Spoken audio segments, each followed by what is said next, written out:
Hyper important, notamment avec votre agence et dans votre prospection, c'est que déjà, si tu peux vendre quelque chose, il faut que les gens soient courants de ce que tu vends. Donc pour qu'ils soient au courant, faut les contacter. C'est tout le but de la prospection.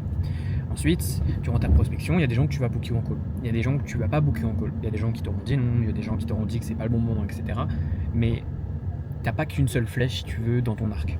Et toutes ces personnes que tu avais déjà contactées, c'est des leads qualifiés et c'est des gens qui ont besoin de ta solution, à qui tu pourrais apporter des résultats. Ça veut pas dire qu'ils t'ont dit non une fois ou justement que c'était pas le bon moment, que du coup, il faut totalement les oublier, pas les recontacter. C'est pour ça que notamment, je vous conseille toujours dans votre CRM, une fois que vous avez fait votre prospection, etc., et qu'il y a des gens qui vous ont répondu, même si c'est des réponses négatives, ayez une colonne nurture.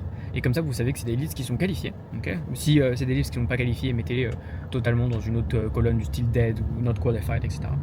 Et donc, toutes ces personnes, il faut les relancer. Notamment, dans votre prospection, il faut que vous les relanciez tous les 3 mois. Parce qu'en 3 mois, il se passe énormément de choses. Et en fait, dans certaines niches, même si tu les relances ne serait-ce que tous les mois, en un mois, il se passe énormément de choses. Et ça, c'est un truc que même moi, je me focusais tellement sur la quantité, etc. Et quand tu es toujours là, tu grindes, tu veux scaler tes process, faire plus. En fait, des fois, tu oublies un peu les bases. Et la base de juste relancer plus souvent ces leads, ce que je faisais déjà, mais pas assez souvent, en fait, j'ai déjà une base de leads, j'ai déjà fait le travail, donc autant en profiter. Et c'est la même chose avec vos clients actuels. Vous arrivez à signer des clients, vous avez déjà des clients, et vous voyez pour upsell ces clients, parce que vous avez bossé pour avoir ces clients. Non seulement vous avez dû les trouver, les contacter, leur montrer que votre solution va littéralement les aider, les closer, bosser avec eux, etc.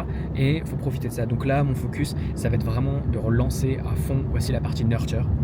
Parce que les quantités, je les ai augmentées comme jamais, mais il faut que je convertisse plus avec les bases actuelles de leads que j'ai, convertisse à un plus gros pourcentage, et c'est ça qui m'aidera à les faire sans par mot beaucoup plus rapidement.